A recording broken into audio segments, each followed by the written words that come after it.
नमस्कार। आज हम एक नया टॉपिक लेके आए हैं, एक्सक्रेशन इन प्लांट्स। तो हम लोगों को सबसे पहले जानना है कि एक्सक्रेशन है क्या, एक्सक्रेशन का मतलब क्या होता है और ये क्यों ज़रूरी है।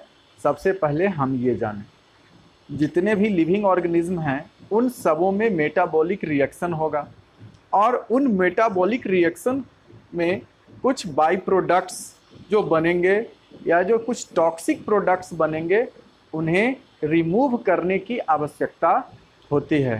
कुछ टॉक्सिक मटेरियल्स इतने ज़्यादा पॉइजनस हैं, मतलब वो जो मटेरियल्स है वो इतना ज़्यादा होता है कि वो ऑर्गेनिज्म का जान भी ले सकता है। तो इसलिए इन सबों का रिमूवल बहुत ही ज़रूरी है और इस प्रोसेस को कहते हैं हम लोग excretion. The process of removal of toxic waste from the body of an organism is termed as excretion.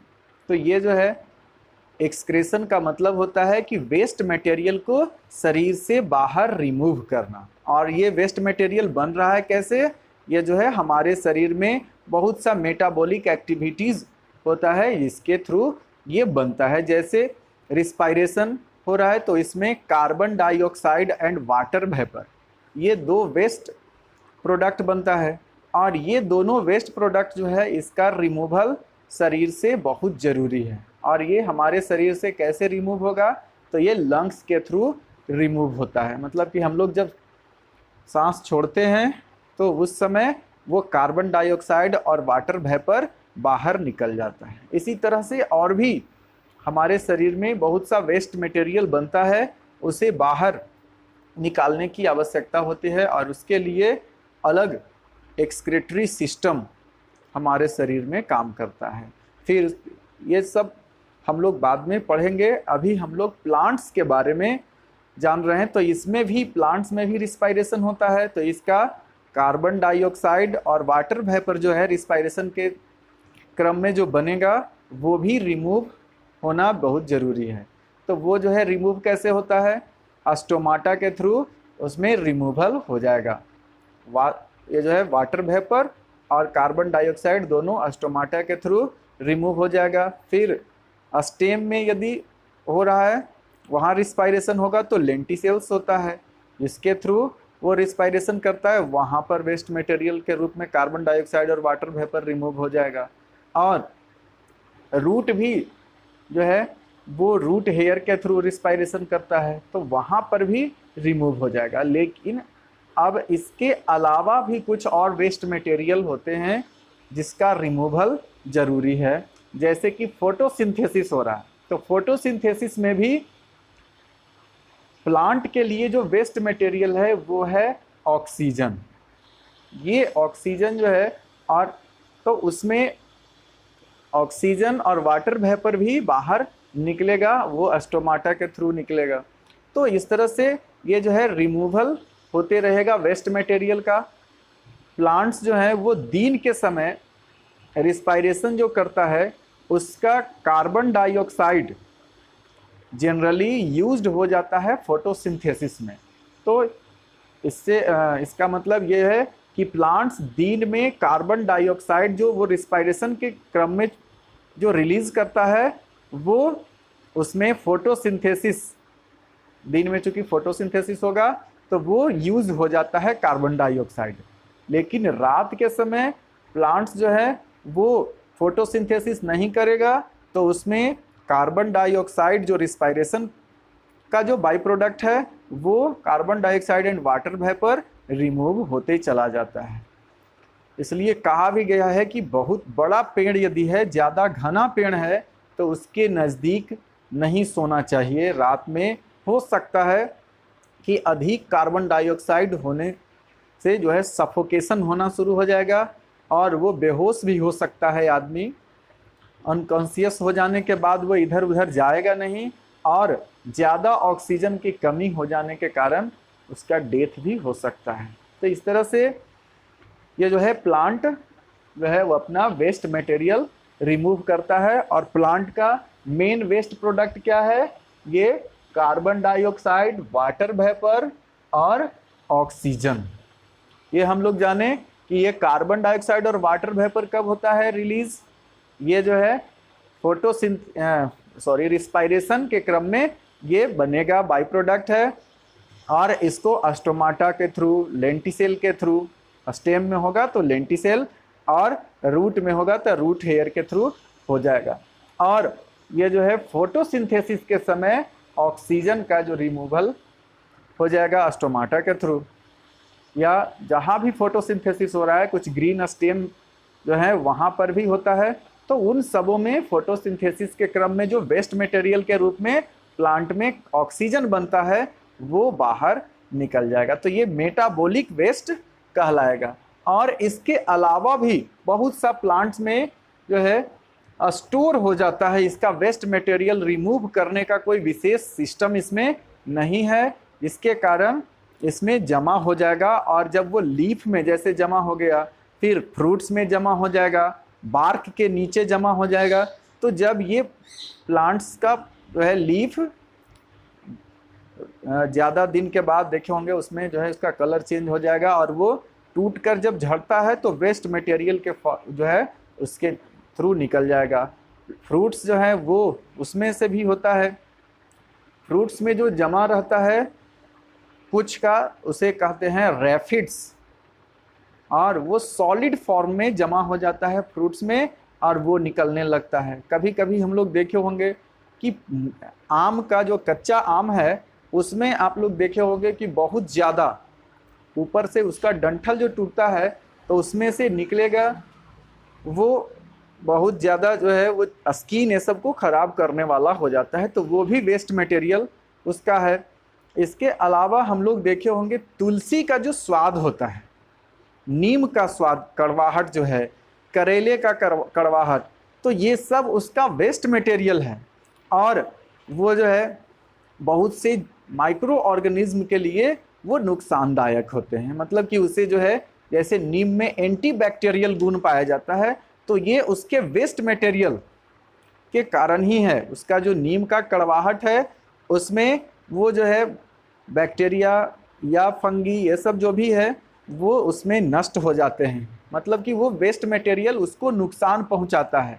और फिर तुलसी का जो है वो भी नुकसान पहुंचाता है माइक्रो ऑर्गेनिज्म को, लेकिन हम लोग इतने बड़े ऑर्गेनिज्म हैं और मल्टी सेलुलर है तो उसको उतना इफ़ेक्ट वो नहीं कर पाएगा, तो इसलिए हम लोग यूज़ करते हैं तुलसी का जो है वो यूज़ हम लोग करते हैं अपने मेडिसिनल वैल्यू के लिए, मतलब कि वो जो है एंटी बैक्टीरियल होगा, एंटी फंगल होगा, तो इस तरह से करके वो वेस्ट मटेरियल हम लोगों को जो है वो फ़ायदा भी पहुंचाता है, हमारे शरीर को वो कोई नुकसान नहीं पहुंचाता है और वो कुछ बैक्टीरिया ये सब को नुकसान पहुंचाता है। इसी तरह से करेला इतना कड़वा लगता है, हम लोगों को उससे कोई नुकसान नहीं है, लेकिन उसमें जो है वो कड़वाहट, करेले का जो जूस यदि पी जाए तो उससे जो है पेट में रहने वाले इंसेक्ट कुछ जो निमेटोड्स हैं, मतलब कि पेट का कीड़ा जिसको कहेंगे जोंक, वो जो है अस्कैरिस, ये सब बाहर निकल जाएगा। फिर हम लोग नीम का उपयोग करते हैं, वो जो है नीम का पत्ता पीसकर या उसका काढ़ा बनाकर गर्म करके पानी में पिया जाता है, तो वो जो है वो भी हमारे शरीर को जो है टॉक्सिक वेस्ट को और रिमूव करने में ये जो है फ़ायदा पहुंचाता है। जख्म हो जाने पर वो लगाया भी जाता है। तो इस तरह से बहुत सा जो है वो प्लांट में होगा और वो वेस्ट मटेरियल फ़ायदा पहुंचाने का चीज़ है। जैसे और भी कुछ है, बनियान ट्री देखे होंगे तो उसमें, या पीपल, उसमें से लेटेक्स निकलता है, मतलब उसका दूध निकलता है, वो भी वेस्ट मटेरियल है प्लांट का। वो लेटेक्स जो है वेस्ट मटेरियल है। रबर है, वो भी प्लांट का वेस्ट मटेरियल हम लोग यूज़ करते हैं, उसके रबर ट्री से निकलने वाले लेटेक्स का यूज़ करते हैं रबर बनाने में। तो इस तरह से बहुत सा प्लांट में जो है वो जमा हो जाता है।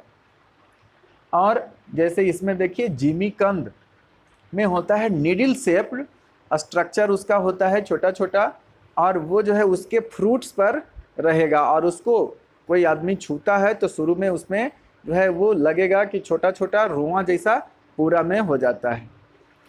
तो इस तरह से वो सॉलिड फॉर्म में बदल जाएगा। इसी तरह से और भी देखे होंगे, जैसे बबूल है तो उसका गम निकलेगा। आप देखे होंगे सहजन का पेड़, मुनगा जिसे कहते हैं, सहजन के पेड़ से भी निकलता है लस्सा जैसा। तो वो जो है गम उसका वो वेस्ट मटेरियल है। कहीं से कट जाए प्लांट का यदि कोई पार्ट, तो देखे होंगे कि वो जो है उसमें से निकलने लगता है गमी मटेरियल्स। तो वो भी जो है वो उसका वेस्ट प्रोडक्ट है, लेकिन वो बाहर रिमूव ऐसे नहीं होता है। और भी इसके अलावा आप देखे होंगे मदार का पेड़, अकवन जिसे कहते हैं, उसमें भी उसके लीफ को तोड़ने पर उसमें बहुत ज़्यादा लेटेक्स निकलता है। वो बहुत ही हानिकारक होता है। आँख में लग जाने पर वो जो है उस आँख खराब भी हो सकता है। यदि रेटिना पर पड़ गया तो वो दूध आँख खराब कर सकता है। बहुत लोग उसे दांत में उपयोग करते हैं। उसका जो लेटेक्स होता है, हालांकि नहीं करना चाहिए, लोग गांव में ऐसा कर देते हैं। उसका दांत में जो है वो जहाँ पर कैविटी होती है वो लोग उसमें डाल देते हैं, और उससे क्या होता है पूरा उनका दांत खराब हो जाएगा, और वो जो है दांत पूरा क्रैक हो जाएगा और छोटा छोटा टुकड़ा में बढ़ जाता है, जिसे निकालना बहुत ही मुश्किल हो जाता है।